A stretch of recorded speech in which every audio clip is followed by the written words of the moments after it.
scrappy people, Tracy Reed here today, coming at you with a quick and easy layout in my Life Crafted album using the Citrus Twist Kits Gather collection. I know that we are all gearing up for Christmas, but I couldn't resist using a fall-inspired collection just once more before we go full-on Christmas. I always feel like I lose fall when it's between Halloween and Christmas, between October daily and December daily, but I am using this beautiful collection to document our last bike ride of the season. We went up through the Smoky Mountains into North Carolina, and we took this one photo.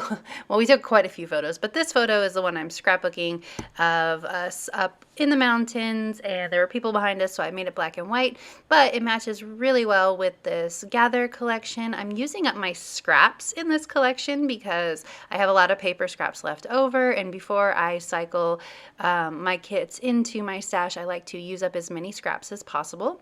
So I'm creating some paper strips with the papers that I have left over, and I'm going to put them behind my photo and create a little texture by roughing them up and popping my photo up on pop dots. So I'm going to stick this down, and then I'm going to use my fingers, and I'm just going to rough up the edges a little bit. It's not really like something that's crazy noticeable, especially since I'm going to put a photo over the top of it, but it just adds that little something something along the edge of the photo that creates somewhere for your eye to look.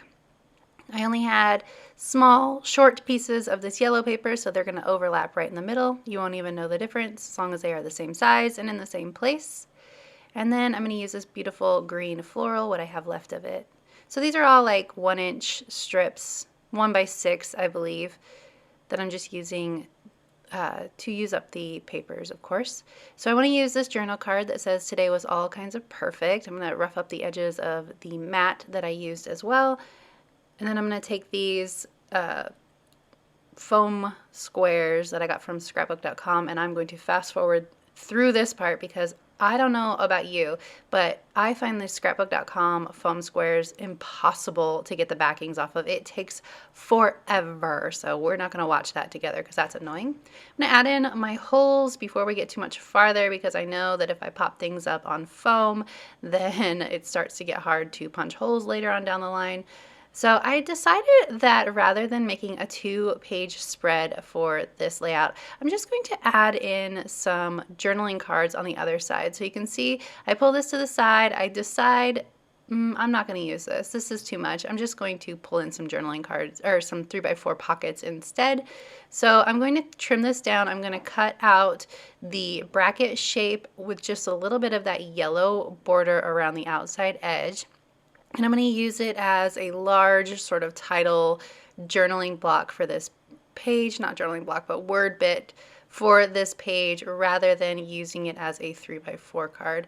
4x3 horizontal 3x4 cards are actually easy to use in a Life Crafted album because your horizontal space, if you're working in the pocket, is a 4.25, but if you're working outside the pocket, it's 5 inches. So I don't often use horizontal 3x4 cards, and I really wanted to incorporate that as a horizontal 3x4, but it just didn't work out with my composition. So I just trimmed off the top of that so I could stick it underneath my photo, and it makes a great little anchor for that whole composition. So that's actually pretty close to done. I'm going to add in some leaves, I believe, and I'm sorry for the glare. I'm testing out some new lights and I didn't have them quite in the right place for this video, but I did fix them afterwards, so hopefully there won't be glare going on after this. But yay for new lights. I got new non-umbrella lights, so they're not going to always be in my way when I'm trying to craft. Yay. I'm using these puffy stickers they're from Pink Fresh Studio, but they're included in the Gather mini kit from Citrus Twist Kits, and I just decided to use up as many of the icons as I could because I know that once I cycle things into my stash, they are missing in action, so I wanted to use up as much of the prettiness as I could from this page. Make sure that these are angled in different directions so that you get a nice framed look with your embellishments. So I'm getting pretty close to done, and for some reason, okay, I actually know why.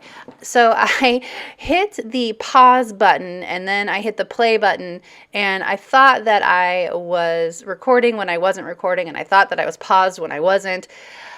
So we skip forward just a little bit with these journaling cards, and I start embellishing them.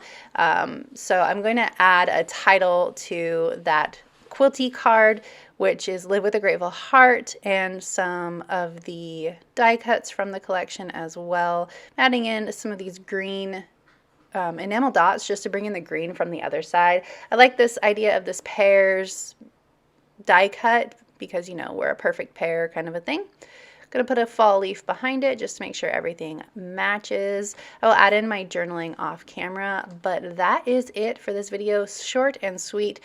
Scrapbooking does not have to be complicated to be beautiful. So that is it. If you enjoyed this video, I'd love it if you give it a thumbs up. If you're new here, go ahead and subscribe. I would love to have you. If you don't already, you can follow me over on Instagram. I'm at Tracy M. Reed. I'd love to see you over there as well. There's a link to Citrus Twist Kits in the comment section below, and I will see you next time. Thank you.